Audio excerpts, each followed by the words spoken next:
Hi guys! Welcome back to my YouTube channel. Good morning, good afternoon, good evening sa ating lahat. Saan man tayo sulok ng mundo, sana ay nasa mabuti tayong kalagayan at ligtas sa anuman masamang kapahamakan. At bago ang lahat, shoutout muna tayo sa founder ng Kalingap, Kuya Val Santos Matubang. At Edna Vlogs, Kalingap Rob, syempre kay Jack Matubang at sa lahat ng mga sponsor. At syempre kay Dudong Rowel at kay Langga Richelle. At syempre sa aking mga kaibigan, Tita Thankful, Tita Lydia, Sis Pixie Lixie, at dito sa akin strikers. At syempre, ang aking body, Celte DPH at Ate Malo de Los Santos. Ayan na guys, ano ang atin ngayon reaction video? Dito nga sa akin thumbnail, na ito na nga, habol nila ang pera. Paano ko nasabi na habol nila ang pera ni Reyna? Wala silang bukang bibig, kundi hanapin ang pera ni Reyna. Diba? Kaya naman pala, ito si Reyna ay gumawa sila ng paraan na makuha ito si Reyna dahil nga hinahabol nga nila ang pera. At siguro ko, dahil wala silang content na iba, kundi si Reyna at marami silang nasulisit dahil itong mga bumabanat na isa dito na babae ay nansusulisit yan kay Reyna. At ito may hawak na siguro siya na pera. Hindi lang siguro pero mayroon na talaga. Dahil nga ginagamit niya si Reyna lagi. Ang ginawa niya, binayaran niya si Melanie. Dahil alam niya na si Melanie lang ang makakakuha talaga kay Reyna. Dahil naalala niyo noon na ito si Kuya Val ay nagbitiw ng salita na walang iba makakakuha kay Reyna kundi ang nanay. Nagbitiw naman ito si Kuya Val ng salita dahil nga nagtiwala dito sa nanay. Dahil alam niyo naman si Melanie noon ay kapag kinukuha ito si Reyna, ninanakaw niya doon kay Tatay Nestor dahil naalala niyo noon kinuha ni Dagol at ni Tatay Nestor si Reyna at kinuha din ni Melanie, ibinalik kay Roda. Kaya, nakapag-isip sila na wala silang ibang kukontakin kundi ito si Melanie. Siya lang ang may karapatan kumuha doon kay Kuya Val. Naalala nyo, di ba? Kaya, ayun, itong Melanie naman, dahil nasilaw sa pera, na kunyari noon ay ayaw niya ng pera, ayaw niya magpakita sa social media. Dahil ayaw niya mabas, di ba? At ayaw din niya na pagsabihan na makakaabil siya doon sa mga pera ni Reyna. Dahil ito pala na babae ay nasa loob ang kulo. Nasilaw dahil siyempre na brainwash, dahil siguro ko ay nakukulangan siya sa suporta ng Kalingap. At itong mga wakwak ay pinakitaan ng malaking pera. Alam nyo naman, ang mga tao ay siyempre mukhang pera. Lahat naman tayo ay mukhang pera. Dahil paano tayo makabili ng pangangailangan kung hindi tayo mukhang pera? Lahat ng tao ay mukhang pera. Pero sa magandang paraan, yung iba naghahanap buhay. Ito si Melanie na brainwash at nakita niya itong mga wakwak, dahil yun na nga, di ba, napapansin nyo itong mga anti-Kalingap, na wala silang bukang bibig, kundi hanapin nila ang pera ni Reyna. Utot nyo! Lamunin nyo si Reyna hanggat kaya nyo lamunin. Huwag nyo nang sabihin na hindi na makukuha si Reyna sa Kalingap, dahil wala kayong kawalan sa Kalingap. Diba? Kung kaya nyo pagamutin ang kanyang utak, pagamutin nyo. Nasaan yung sinasabi nyo na pababahayan nyo? Diba? Nagpapaalam pa kayo noon kay Kalingap Rob na pababahayan nyo. Ano ang magagawa ni Kalingap Rob kung gawin nyo? Puro nyo kayabangan din. Dahil bakit? Ginagamit nyo si Reyna for content. Sasabihin nyo na pinagkakakitaan si Reyna? Ano ngayon ang pinaggagawa nyo? Hindi nyo ba pinagkakakitaan si Reyna? Pinasayaw nyo pa ng hustis? Turo nyo yan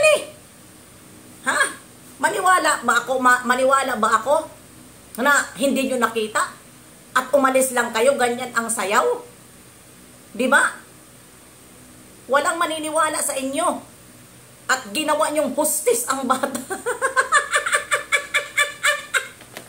Tapos ngayon, todo kayo banat sa kalingap dahil nawala naman sa inyo nangangialam.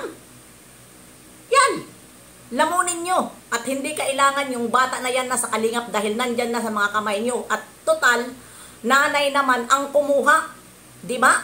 Pagamutin nyo hanggat mawala ang sira sa utak ng bata na yan. Tingnan natin kung mawawala dahil ang akala nyo, pinabayaan ng kalingap, lahat ginawang paraan ni Kalingap Prab.